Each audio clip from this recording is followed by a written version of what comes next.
नमो हरिहंताणं नमो सिद्धाणं नमो आयरीयाणं नमो अज्जायाणं नमो लोये सब साहुणं। पंच परमेष्टि भगवान की, परम पूज्य आचार्य भगवंत गुरुवर विशुद्ध सागर जी मुनि महाराज की, परम पूज्य मुनि श्री सुप्रभ सागर जी महाराज की। समीचीन विकल्पों का सम्यक समाधान। सम्यक ज्ञान की एक ऐसी अलौकिक विधा जिसके माध्यम से हम सभी प्रतिदिन अपने ही मन के अनेक समीचीन विकल्पों का सम्यक रूप से समाधान आगम के परिप्रेक्ष्य में प्राप्त करते हैं, और वही सम्यक समाधान हमारे अंदर के अज्ञान रूपी अंधकार को दूर करके और हमारे जीवन में सम्यक ज्ञान रूपी ज्योति को ज्योतित करने वाला होता है। और वही सम्यक ज्ञान हमारे आत्मकल्याण के लिए कार्यकारी उपाय है। ऐसे आत्मकल्याण की वह अनूठी विधा जो कि हम सभी परम पूज्य आचार्य भगवंत गुरुवर विशुद्ध सागर जी महाराज के मंगल सभा शिष्य परम पूज्य मुनिश्री के मुखारविंद से प्रतिदिन प्राप्त करते हैं। आप भी अपना समीचीन विकल्प भेज करके और इसका सम्यक रूप से समाधान परम पूज्य मुनिश्री से प्राप्त कर सकते हैं। प्रारंभ करते हैं आज का सम्यक समाधान।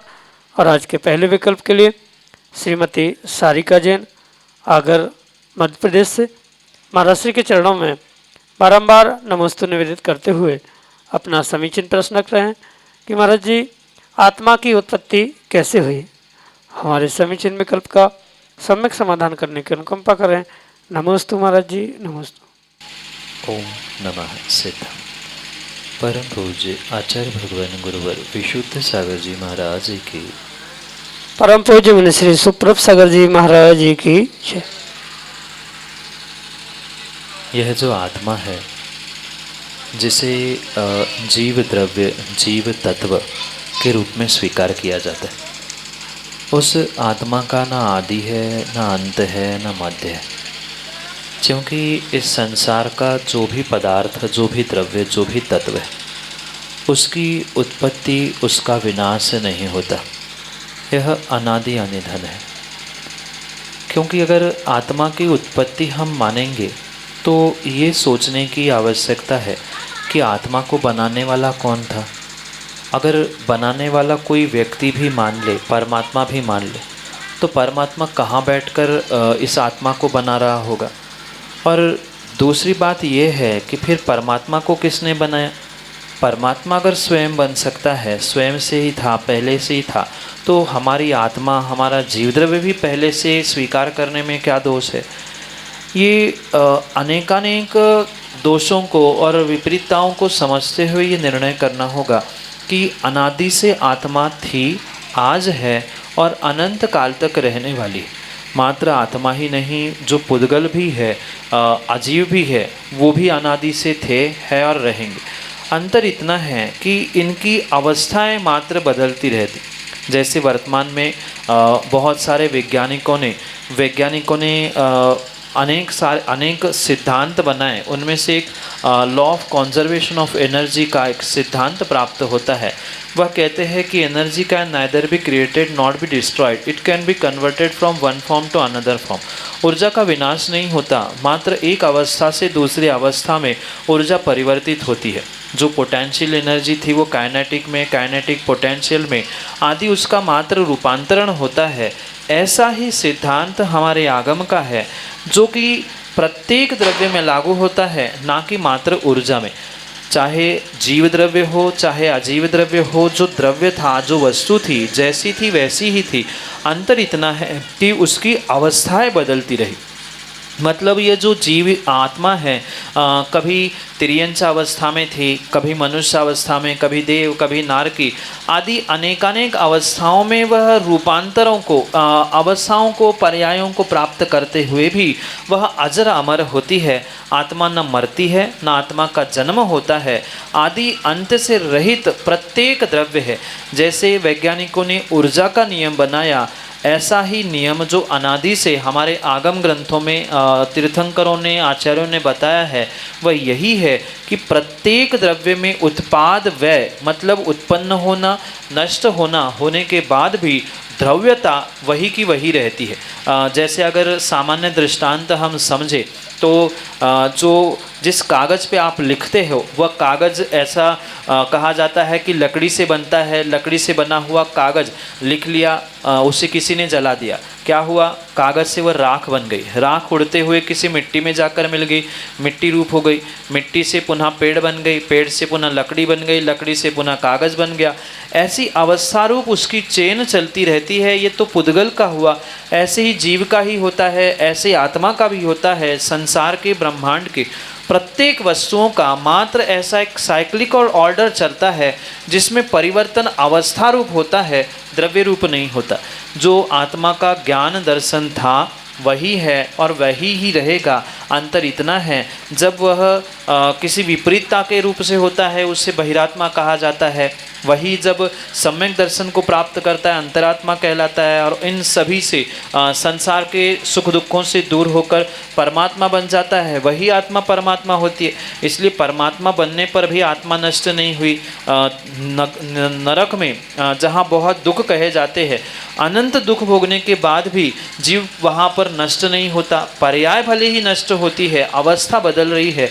जैसे पानी को अगर हम समझे तो पानी का केमिकल फॉर्मूला जो H2O है, वही H2O फ्रीज में जमा लो तो आइस बन जाता है, बर्फ़ बन जाता है, पर उसका H2O केमिकली नहीं बदला है। वही उबाल के भाप भी बना लो तो भाप भी H2O ही होती है।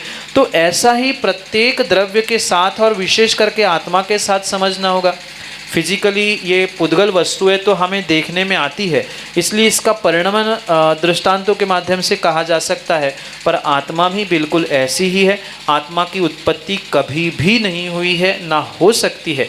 अगर होती तो फिर आज आत्माओं को बनाना वैज्ञानिकों को आना चाहिए था, पर सब कुछ बनाने के बाद भी शरीर के अवयव, अंग आदि आदि सब कुछ बनाने के बाद भी आज के वैज्ञानिक, आज का विज्ञान किसी भी प्रकार से आत्मा को, जीव को उत्पन्न करने की शक्ति रखता ही नहीं है। क्योंकि जीव उत्पन्न ना हुआ था, होता है, ना होने वाला है। वह तो अजर अमर जितने संख्या में थे उतने ही आज है और आने वाले समय में भी उतने ही रहेंगे। पुनः ध्यान रखें, जैसे law of conservation of energy है, ऊर्जा का सिद्धांत कहा, ऐसे ही जीव का, आत्मा का भी परिणमन का सिद्धांत है। अवस्था विशेष बदलती रहती है। आत्मा उत्पन्न नहीं हुई, अगर उत्पन्न हो रही थी, किसी ने बनाई थी, तो उसको किसने बनाया, उसको किसने बनाया, किस द्रव्यों से, किस वस्तु से उसे बनाया, आदि बहुत सारे अनवस्था रूपी दोष वहाँ पर उत्पन्न हो सकते हैं। इसलिए ये सत्य समझे, आत्मा कभी उत्पन्न ना हुई है, ना कभी मिट सकती है। वह तो अजर अमर थी, है और रहेगी, मात्र उसकी अवस्थाएं पर्याय बदलती रहती है। यही आपके लिए सम्यक समाधान। अनामिका जैन, जयपुर, राजस्थान से अगले समीचीन विकल्प करें। नमस्ते भगवान, नमस्ते महाराज। मेरी शंका यह है कि हम अपने घर के मंदिर में 2 भगवान का फ़ोटो रखते हैं, और यदि हमें विकल्प आ जाता है कि हम जैसे अभी हमने आदिनाथ भगवान का, पार्श्वनाथ भगवान का रखा है, तो हमें ज़्यादा हम पार्श्वनाथ भगवान का ही पूजा करना चाहते हैं, और या हमें लगता है कि हम दूसरे भगवान का अनजाने अनादर कर रहे हैं, तो हम कैसे हम एक तस्वीर को ही रखें या हम दोनों को रख सकते हैं? और यदि हम एक को हटाना चाहते हैं तो हम उसे विसर्जित कैसे करें और कहाँ हटाएं? घर के मंदिर में हो या सामूहिक समाज के मंदिर में हो, कहीं भी 2 भगवान की प्रतिमा, 2 भगवान की फ़ोटो भी लगी, तो उसमें किसी भी प्रकार से किसी एक को पूजने से दूसरे का अभिनय होता है, ऐसा किंचित भी नहीं।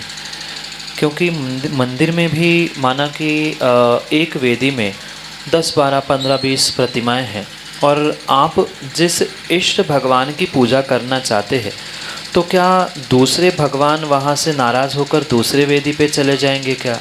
उन्हें तो कोई राग द्वेष है ही नहीं है। ये तो हमारे भाव है, हमारी श्रद्धा है कि उन 24 तीर्थंकरों में से या 4-5 प्रतिमाओं में से या 2 फोटो में से मुझे जो इष्ट लग रहा है मैं उनकी पूजा करूं। अगर घर में रखे हुए पारसनाथ और आदिनाथ भगवान की फ़ोटो में भी आपको ये लग रहा है कि नहीं हमारे लिए पारसनाथ भगवान इष्ट है, हमें उनकी आराधना करनी है, तो आदिनाथ भगवान की फ़ोटो हटाने की बिल्कुल भी आवश्यकता नहीं है।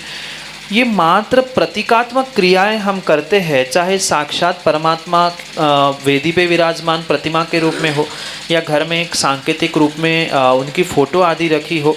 उत्कृष्ट बात तो यही है आगम के परिप्रेक्ष्य में कि फ़ोटो आदि की तो पूजा होनी ही नहीं चाहिए, फ़ोटो के आगे अर्घ भी नहीं चढ़ने चाहिए, फ़ोटो की आरती भी नहीं होनी चाहिए। वो तो एक सम्मान का प्रतीक है, इसलिए घर में रखे, उसमें मंदिर में सजा के रखे, उसके सामने बैठकर स्वाध्याय जाप आदि करे, उसमें कोई भी दोष नहीं है। पर अगर आप फोटो की पूजा कर रहे हैं, फोटो की आरती आदि कर रहे हैं, तो वह आगम के परिप्रेक्ष्य में उचित नहीं है। रही बात दोनों में से किसी एक भगवान की फ़ोटो रखने में, जैसे कि मैंने कहा अगर आप एक को ही मानना भी चाहते हो तो आदिनाथ भगवान को किसी प्रकार से कोई लेना देना नहीं है, वो तो भगवान ही बन गए, उनका प्रतीक मात्र हम पूज रहे हैं, एक सम्मान का कार्य वहाँ कर रहे हैं, इसलिए दोनों भी फ़ोटो घर में रहे उसमें कोई दोष नहीं है। माना कि इतना होने पर भी आपको ये लग रहा है कि नहीं हमें एक ही रखनी है, तो उसको वहाँ से हटा के कहीं अन्यत्र विराजमान किया जाए, क्योंकि भगवान की फ़ोटो है, आप विसर्जन करते हुए जलाओ या पानी में डाल दो तो भी दोष लगेगा। इसलिए वहाँ से हटाकर कहीं ऐसे स्थान पर सुरक्षित रखें कि जहाँ अपने आप वहाँ उसमें बदलाव होते हुए वह अपनी उत्पाद व्यय को प्राप्त करते हुए नष्ट हो जाए, क्योंकि आप किसी भी प्रकार से उसका विसर्जन करते हुए कार्य करने का प्रयास करोगे तो दोष वहाँ अवश्य लग रहा है। उससे बहुत अच्छी बात है जहाँ लगी है वैसी लगी रहने दे, हमें जो इष्ट है हम उनको विशेष रूप से आराधित कर रहे हैं या उनकी आराधना कर रहे, कोई भी दोष नहीं। जैसे बहुत सारे लोग कहते हैं मूल नायक भगवान वेदी पे विराजमान है, उनकी ही पूजा करनी चाहिए, उनके सामने दूसरों की पूजा नहीं की जाती, ये भी मिथ्या कल्पनाएं हैं। वो तो एक मूल नायक मुखिया के रूप में रखे हैं, ठीक है, घर में परिवार में ज़रूरी नहीं है जो बुज़ुर्ग 70 साल के दादाजी हो उनसे हमारी मैत्री हो, 20 साल का कोई मित्र हमारा है तो हम उससे ही बात करेंगे, उससे ही चर्चा करेंगे, बुज़ुर्ग है उनका सम्मान है पर उनकी अभिनय भी नहीं। तो इसलिए चाहे फ़ोटो हो चाहे प्रतिमा हो, इनमें कोई विकल्प करने की आवश्यकता नहीं है कि हम उनको हटाने से कुछ काम करें, हटाने से तो दोष ही लगेगा, उससे लगी है सो बहुत अच्छी बात है। हमें जो इष्ट है हम उनकी विनय या उनके विशेष अभिवादन करने का प्रयास करें, पर हटाना किसी प्रकार से उचित नहीं है। रखो, कोई दोष नहीं है, रखने में ही ज़्यादा अच्छी बात है, क्योंकि कहाँ फिर धूल खा रही है, पुनः अभिनय हुई, उसका दोष उसका पाप लगेगा। इसलिए अगर व्यवस्थित वहाँ रखी है, विनय हो रही है, तो उसमें कोई भी दोष नहीं है। यही आपके लिए सम्यक समाधान। पूजा जैन आगर मालवा मध्य प्रदेश से अगले समीचीन विकल्प करें। नमस्ते गुरुदेव, मेरी शंका ये है कि जब हम पूजा करते हैं मंदिर में, भगवान का आह्वान करते ठोने में, तो आह्वान करने के बाद जो या तो पुष्प से आह्वान करते हैं या लौंग से करते हैं, तो उसे बाद में ठंडा क्यों करते हैं, जल से या चंदन से? तो करना चाहिए या नहीं करना चाहिए जल से? पूजन के प्रारंभ में जो ठोने में भगवान गुरु आदि की स्थापना की जाती है, चाहे लौंग से हो चाहे पुष्प चावल आदि किसी से भी, ये तो एक अनिवार्य क्रिया है, पूजा का एक अविभाज्य अंग है, सो करना परम आवश्यक है। उसके उपरांत यानी पूजा के उपरांत जब पूजा का विसर्जन किया जाता है तो विसर्जन के रूप में वहाँ उस ठोने में जल चंदन आदि समर्पित करते हुए वह विसर्जन की क्रिया की जाती है। उसे ठंडा करना नहीं कहा जा सकता। ठंडा करना भिन्न अर्थ में प्रयोजन में या अभिप्राय में लिया जाता है, इसलिए उसे ठंडा करना ये शब्द उचित नहीं है। ये कहा जाए कि जो उस ठोने में स्थापना एक सांकेतिक रूप में की थी उसका हम विसर्जन कर रहे हैं, तो विसर्जन करने में कोई दोष नहीं है। तो पहले तो भाषा में हम ये समझे कि ठंडा करना नहीं है, विसर्जन करना है। दूसरी बात ये है कि वहाँ हमने सांकेतिक रूप में आह्वान किया था, क्योंकि अगर मंत्रों में आपने पढ़ा होगा तो सन्निधिकरण मम हृदय, अपने हृदय में ही हम भगवान को आह्वानित करते हैं, आमंत्रित करते हैं। फिर ठोने में क्या किया जा रहा था, मैं पूजा करते समय भूल ना जाऊं कि मैंने आह्वान किया है, ये सांकेतिक रूप से वहाँ पता चले, इसलिए ठोने में मात्र चावल या लौंग आदि के माध्यम से एक संकल्पना की है कि हाँ ठीक है हमने किया है, मुझे याद रहे कि मुझे इसका निष्ठापन भी करना है, इसका विसर्जन भी करना है, इसलिए मात्र वह कार्य किया जाता है। और उसके समापन पे विसर्जन के रूप में जल चंदन आदि चढ़ाते हुए उसकी आशिका लेने के लिए वहाँ जल चंदन चढ़ाया जाता है, अन्य कुछ नहीं है। जैसे दीपक की भी आशिका ली जाती है, ऐसे इस ठोने पर जो सांकेतिक कार्य किया गया था उसको जल चंदन के माध्यम से हम आशिका के रूप में माथे पर विराजमान कर ले, माथे पर लगा ले, इस अभिप्राय से ही वहाँ जल चंदन विसर्जित किया जाता है, ना कि उसे ठंडा करने का प्रयास किया जाता है। ये भी ध्यान रखें, वहाँ किसी भी तीर्थंकर भगवान को, गुरु को हमने ठोने में स्थापित नहीं किया, हम स्थापना हृदय में करते हैं, पर मैं हृदय में की हुई स्थापना को भूल ना जाऊं, इसलिए उस ठोने पर सांकेतिक कार्य किए जाते हैं। माना कि जल चंदन ना डालते हुए आप पुनः दूसरे पुष्प डालते हुए उसका विसर्जन कर रहे, आशिका ले रहे, उसमें भी कोई दोष नहीं। ये तो सामान्य रूप से क्रिया विशुद्धि के लिए, विसर्जन आदि के लिए रूप किए जाती है। ऐसा कोई सिद्धांत नहीं है कि जल चंदन से ही उसको विसर्जित किया जा सकता है। मंत्रों के द्वारा उसका विसर्जन होता है, पुष्प से भी विसर्जन होता है, और उसको अगर आप हाथ से भी विसर्जित करके माथे पे लगा लो तो भी आशिका हो जाती है। इसलिए ये विसर्जन की विधि भावों की विशुद्धि के लिए और हम भूल ना करें इसलिए की जाती है। यही आपके लिए सम्यक समाधान। गौतम चंद्र जैन, पेपलावन, मध्य प्रदेश से अगले समीचीन विकल्प करें। चरणों में कोटिश कोटिश वंदन। मैं ही पिपलों कला का रहने वाला हूँ। जिन मंदिर के पास में ही मेरा मकान है। एक शंका समाधान के लिए आप सुना तो मेरी जिज्ञासा थी, अपना झंडा 5 रंग का होता, बाकी अन्य धर्मों में एक ही रंग का, ऐसा क्यों? गुरुदेव समझाए। जैन धर्म के अनुसार 5 परमेष्ठियों को स्वीकार किया जाता है, अरिहंत, सिद्ध, आचार, उपाध्याय और साधु। ये पांचों ही भगवान के तुल्य स्वीकार किए जाने के कारण से उनके जो विशेष विशेष रंग है उनको ही झंडे के रूप में स्वीकार किया गया। पूर्व काल में एक ही रंग का ध्वज सर्वत्र देखने में मिलता था, पर वर्तमान में कुछ कारणों से जो ये समझौते हुए, उन समझौते के अंतर्गत पंच परमेष्ठी का प्रतीक रूप ये पंचवर्ण का ध्वजा सर्वत्र जैन धर्म की ध्वजा के रूप में स्वीकार किया।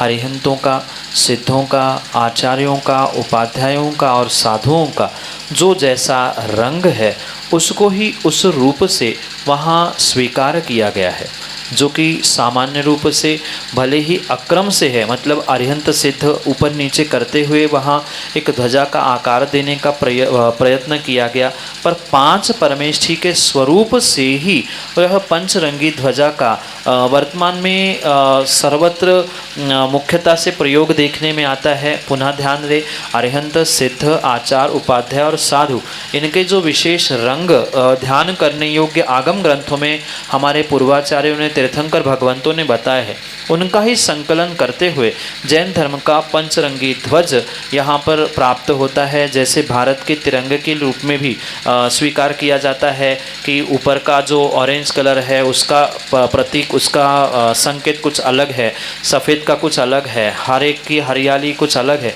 इस प्रकार से जैसे तिरंगा है, ऐसे ही 5 परमेष्ठी का रंग, जैसे सिद्धों का लाल रंग स्वीकार किया जाता है, आचार्यों का पीला रंग स्वीकार किया जाता है, साधुओं का काला रंग स्वीकार किया जाता है, पर चूंकि ध्वजा में काले रंग की जगह डार्क नीला कलर प्रयोग करने लग गए हैं, तो ये सभी समझौते का विषय है। मात्र एक ही प्रकार का ध्वज पहले चलता था, जैसे लगभग सभी मुख्य अनुष्ठानों में जो ध्वज प्राप्त होता है, ऐसा ही ध्वज सामान्य रूप से जो ऑरेंज कलर का है वही सर्वत्र मुख्यता से प्राप्त होता है, पर 5 परमेष्ठी के स्वरूप पंच परमेष्ठी का बोध हो, इसलिए पंचरंगी ध्वज का प्रचलन वर्तमान में देखने में आ रहा है। यही आपके लिए सम्यक समझ। आयुष जैन, तनोड़िया मध्य प्रदेश से अगले समीचीन विकल्प के। मेरी शंका है कि जब तक हम मंदिर जी में हैं और भगवान जी की आराधना या भक्ति कर रहे हैं तब तक हमारा मन शांत रहता है और हम किसी भी प्रकार का कोई क्रोध नहीं आता, परंतु जैसे ही हम मंदिर जी से बाहर जाते हैं या वहाँ से उस पॉजिटिव वाइब से बाहर निकलते हैं हमारा स्वभाव बदल जाता है। और ऐसा क्यों होता है और उससे कैसे दूर किया जा सके? जीव के भावों पर द्रव्य, क्षेत्र, काल और भाव का प्रभाव पड़ता है।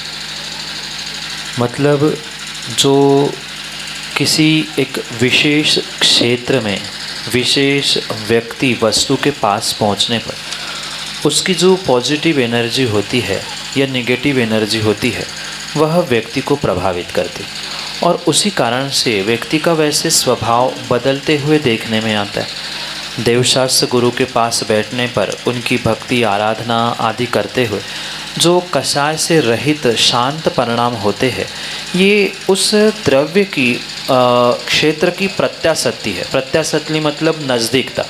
जिनके पास पहुंचते हैं स्वाभाविक रूप से वैसा ही भाव होता है। मित्रों के पास पहुंचते हैं या कहीं पार्टी में पहुंचते हैं तो भाव भी वैसे ही होते हैं। संगीत सुनते हैं तो मन भी और शरीर भी वैसे ही नाचने को करता है। तो ये जीव के भावों पर प्रभाव डालने वाले निमित्त कहे जाते हैं और निमित्तों का ही प्रभाव होता है जिनके कारण से कई बार बिना सोचे समझे बहुत सारे अच्छे, बहुत सारे बुरे कार्य भी हो जाते। जितने भी नेगेटिव वाइब्स या नेगेटिव व्यक्तियों के साथ आप रहते हैं उतने आपके विचार भी बिगड़ते हैं। कई बार अनुभव करके देख लेना, शाम का कुछ ऐसा समय होता है सूर्यास्त के बाद का कि उस समय पर हमेशा ही लगभग प्रतिदिन मन कई बार ऊपर नीचे होता है। कितना ही अच्छा करने का भाव हो पर कर नहीं पाता है। तो कुछ काल ऐसे होते हैं जो काल का प्रभाव व्यक्ति पर होता है, उनके भावों पर होता है, जिसके कारण से वो विपरीत ही करने का या सोचने का प्रयास करता है। पाप जब भी व्यक्ति करता है तब भी अंधेरे की या रात की खोज करता है, क्योंकि उस काल का वो माहौल ही ऐसा होता है कि वहाँ पहुंचकर व्यक्ति के भाव वैसे होते हैं या उस कारणों को, निमित्तों को खोजने का प्रयास करता है। तो सीधा सा गणित है, सीधा सा फंडा है जो आज के वैज्ञानिकों ने भी जिससे स्वीकार किया है कि एक द्रव्य का दूसरे द्रव्य को प्रभावित करने के लिए ये निमित्त नैमित्तिक संबंध हुआ करता है। जैसे पानी तो अपने स्वरूप में था, स्वभाव में था, पर फिर भी जैसे ही उसका टेम्परेचर कम किया जाता है या फ्रीज वगैरह में रखा जाता है तो वही पानी जम जाता है, वही अग्नि के निमित्त को प्राप्त करता है, वही पानी उबलने लगता है। ऐसे ही हाँ हमारे साथ, हमारे भावों के साथ परिणति है। जब हम विपरीत निमित्तों को प्राप्त करते हैं, किसी क्रोधी, किसी कसाई के पास पहुंचते हैं, रागी द्वेषी के पास पहुंचते तो हमारे भाव भी वैसे होते, और प्रभु के पास, वीतरागी के पास पहुंचते हैं तो स्वाभाविक हमारे भाव वैसे होते।